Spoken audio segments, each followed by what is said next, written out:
Well, let's get more from former Iranian diplomat Mehrdad Khonsari, who joins me in the studio now. Good to have you with us. So this has put the EU in quite a difficult position now, Iran saying that it's going to breach the terms of the nuclear deal. Why has Iran decided to take this step?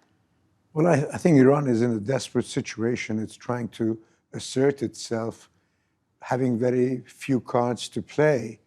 And by choosing to exert pressure on the EU in order to get them to try to salvage the agreement by adopting certain policies which Iran expected them to have already unfolded, they are hoping that as a result of this threat that maybe something can actually begin to happen. But some European countries are saying if the stockpile limits are breached, then they will have no option but to also reimpose sanctions on Iran. So doesn't that make the situation worse? Well, I think that is the dilemma before the Iranian government and the Iranian political system, that in this small time gap that is left from where we are now to the point where they will actually start implementing what they have threatened, that if nothing happens, then they stand to sort of essentially shoot themselves in the foot by losing the support that they have enjoyed in the past year from Europe, from Russia, from China, against the kind of action, unilateral action taken by the United States. So it's a very risky and you might say very imprudent resort to diplomacy by adopting such a policy, in the sense that it's making itself a target and losing the support of people that it should maintain.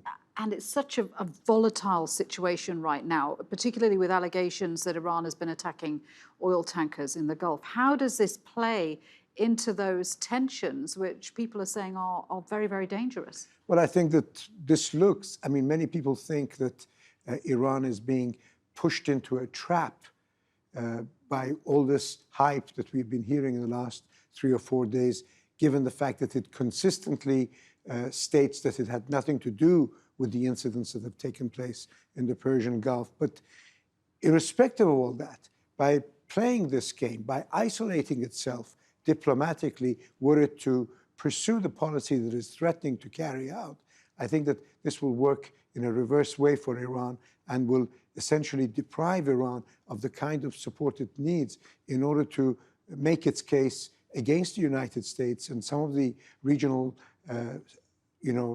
states allied to the United States who are accusing it of all sorts of things.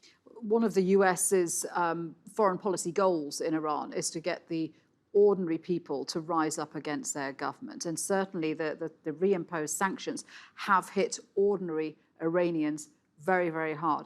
Do you think that there is ever a chance that they could try and topple their own government in Iran?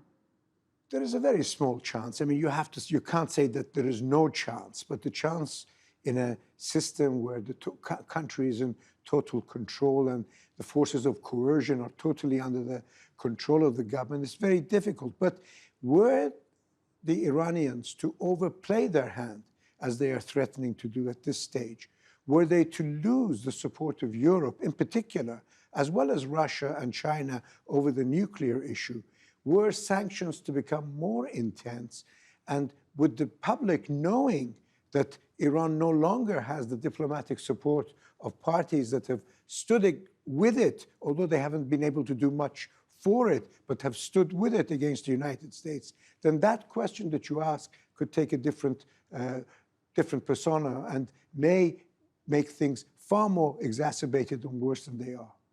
Mehrdad, really good to speak with you. Thank you very much indeed for that. Mehrdad Khonsari there.